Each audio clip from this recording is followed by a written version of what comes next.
In this video tutorial, I'm going to show you how to create your very own GitHub account. You'll start by going to github.com in your web browser. Once there, you'll click the Sign Up button in the top right corner. You'll enter a valid email address, a strong password, a username. Make sure that you use an email that you can check. GitHub will send you a verification link. Once you're done, you will click Create Account. Once you've clicked on the email verification link, you will be sent back to GitHub. Once you're back in GitHub, GitHub may ask you a few setup questions. You can skip most of these or choose for personal use. You'll want to choose the free plan and then select Continue. You may see a puzzle animation or verification challenge. GitHub may ask you to solve a quick puzzle. It's just to verify you're human. Once you're done, you should be all set, and you should now have a GitHub account. In the top right corner, you can click this icon to edit your profile.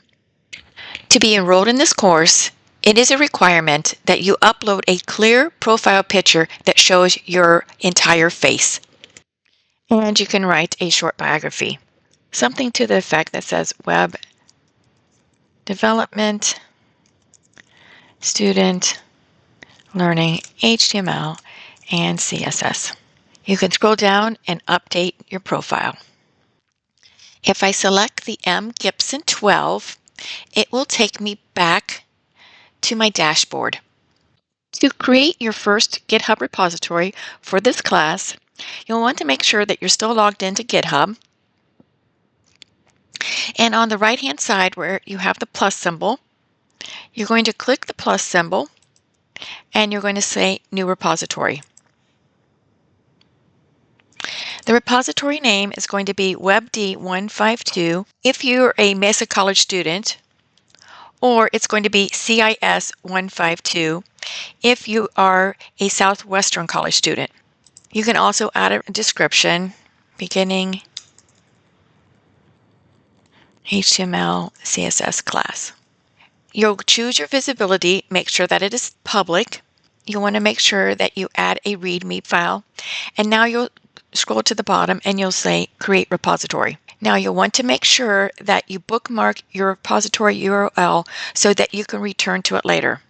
So you'll click on this and you'll add this as your bookmark. And you might just want to say CIS152 or WebD152 or GitHub WebD152, whatever makes it easiest for you, and make sure that you add it to your bookmark toolbar. Okay, this is how you create your GitHub account, and this is how you create your first repository. Thank you very much.